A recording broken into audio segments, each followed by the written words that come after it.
We continue now at the top of Daf Kuf Yud Gimel Amud Beis in Mesechet Yevamos. This is Yevamos Daf 113b. The Gemara here is continuing the question of Rav Ashi within Rebbe Elazar's opinion.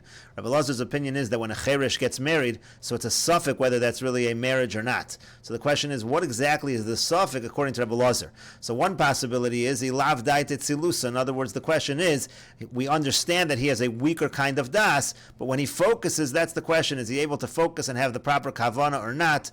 As Rashi over here says, ilav daito tsalulahi. In other words, we're not sure, is it clear thinking or not? Uliolam kol yamav shel cheresh pshita leila Rebbe Elazar dechada daito islay.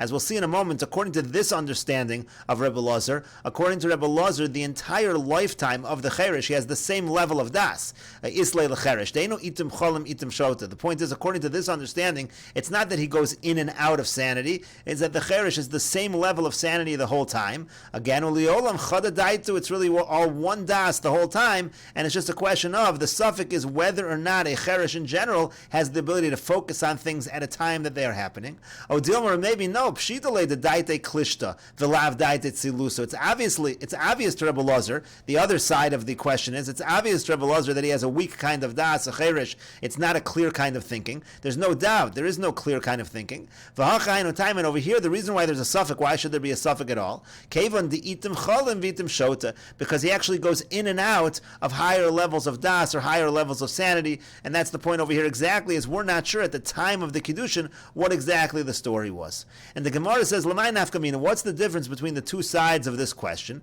Very simple, L'hotzi ishto beget, the question is he able to do a divorce? Can he give his wife a get? If you're going to say that the entire time the cheresh has the same level of das, and the suffix is just whether or not that level of das is sufficient, so kiddushin kach gerushin, the same way he goes into the marriage and has a kiddushin, that's the same way he can come out of the marriage and the gerushin is going to be effective.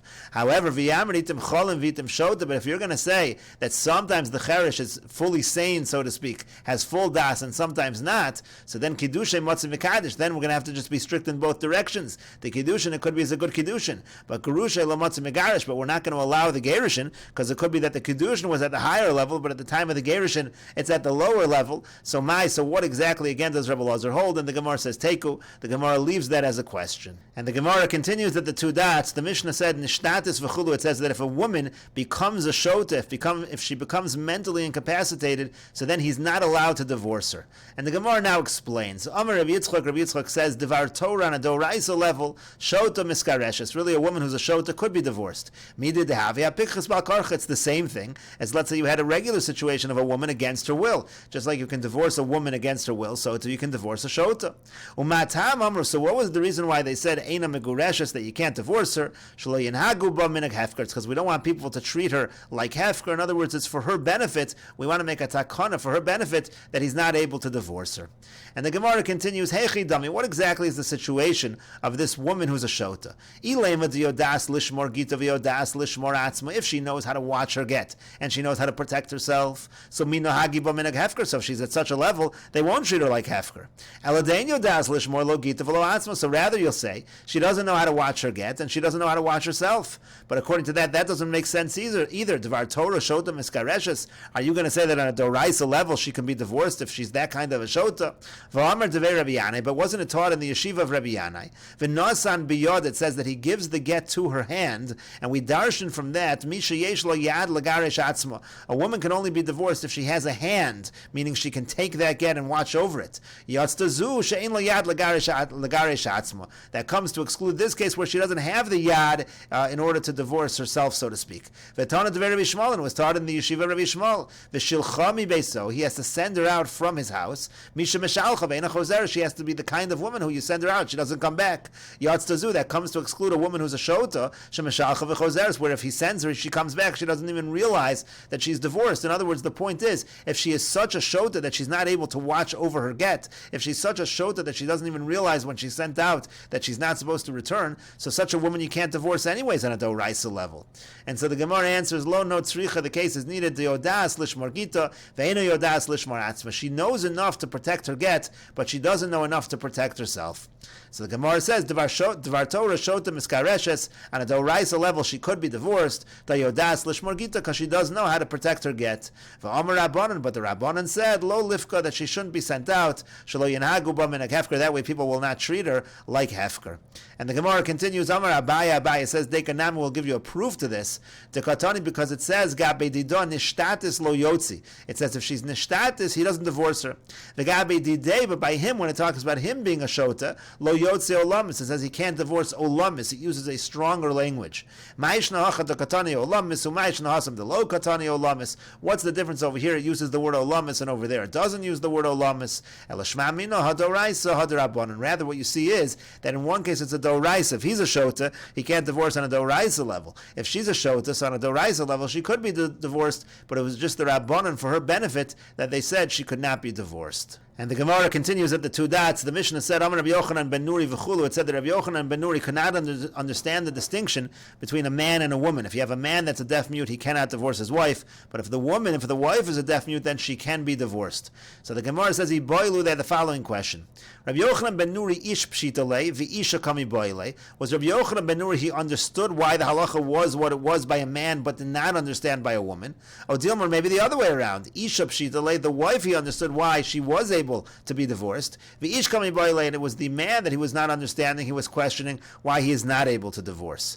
And the Gemara says, Tashma, come and hear the following proof, because what did they respond? What did the Rabbanan respond to Rabbi Yochanan ben Nuri? They said to him, Eino domo ha'ish hamegarish li'isha miskareshes. You can't compare the man that's divorcing to the woman that's being divorced. Sha'isha yotza l'retzona v'shelo l'retzona, because a woman is divorced at her will or even against her will. Va'isha eino motzi ala l'retzona, but the man only divorces the woman at his will. Shema amino ish kami boile. So you see from the response that he was asking the question about the man, because they start off with their response, Eino dome ha'ish. You can't compare the man, meaning they're explaining to him the position of the halacha when it comes to the husband. That means that his question was on the husband. But the Gemara says, 1 second, Adrab, on the contrary, from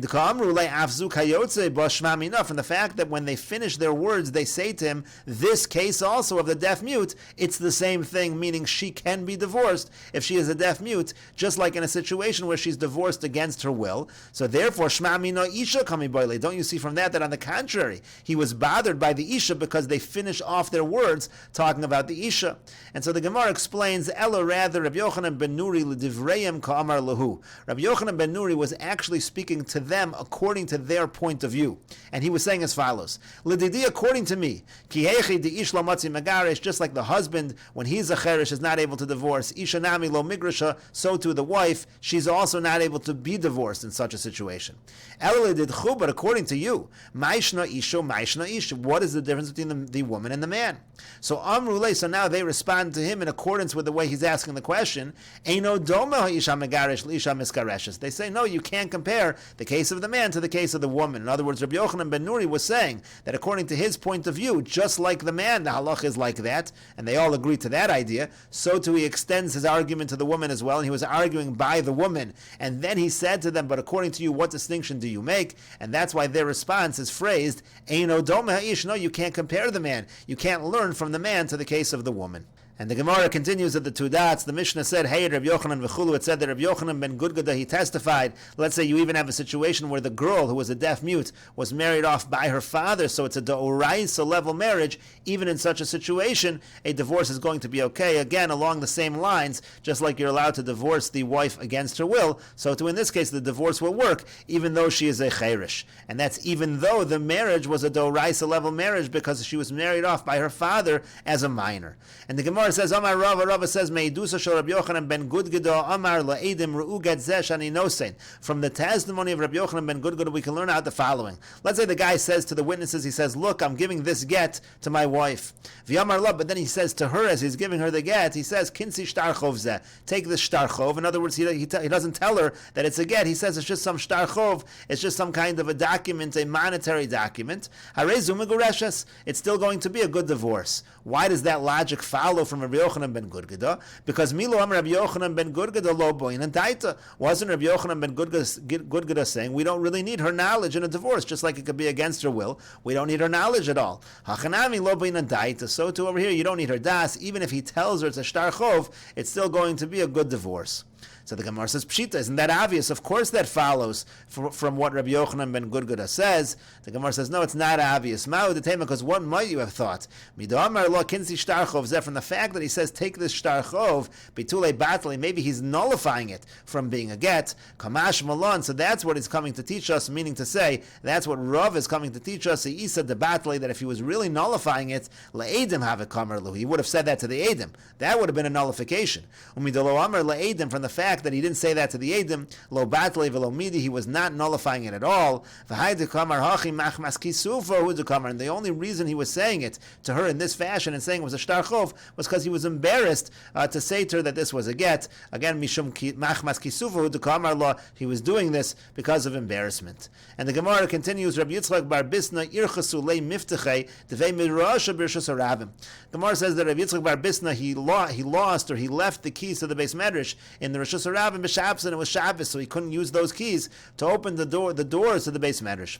Also, Lakami Rabbi Pedas, so he came in front of Rabbi Pedas, told him the situation. Amar Lei, so he said to him, Zil, go, and we'll continue with this discussion in the next video on Daf Kuf Yud Dalid Amud Aleph.